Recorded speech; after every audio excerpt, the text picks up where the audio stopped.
Well, 25 years ago you started your dictionary with the hope, I presume, of that. That's a formidable task, to actually keep at writing a book for 25 years. Yes, it is quite a task. Actually, it started as a Manx English vocabulary because I was learning the language, and I soon realized that the existing dictionaries were inadequate. And I started collecting words from every available source, including the native speakers of the language, and putting them down in alphabetical Manx English order.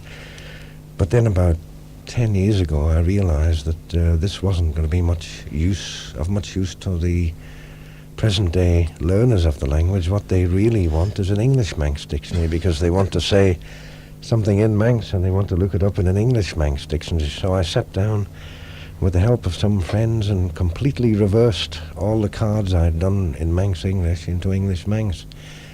And to give you some idea of the magnitude of the task, it took about a year to get them in alphabetical order after they were typed.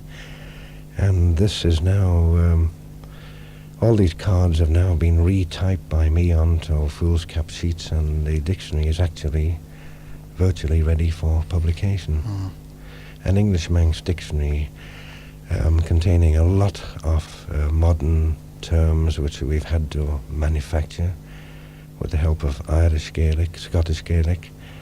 There are some 65,000 English words with their Manx equivalent, and considering the average well-spoken Englishman only uses 2,000 or 3,000 words, you can imagine the scope of it.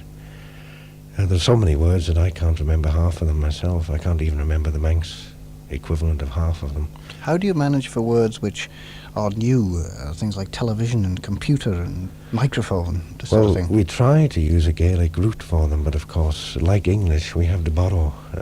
English makes words up from Greek and Latin, such as television, and we call television in Manx chelvish. You see, they wouldn't have said television in Manx. We call it chelvish.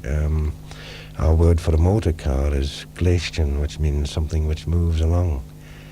And our word for a scooter is scochan, which means something which scuds along, and so on and so forth. But these words become accepted after they're introduced to the learners of the language. In a matter of months, they become completely accepted. Like casino and things have become accepted in English. Will your dictionary give you, in phonetics, the pronunciation of the words? No, unfortunately it won't. That would make the cost of it absolutely prohibitive, because you'd have to use an international phonetic alphabet or some sort of imitated pronunciation. I hope when it is published that I can possibly make a tape recording of the complete work, and at least then that could be left in the museum for posterity.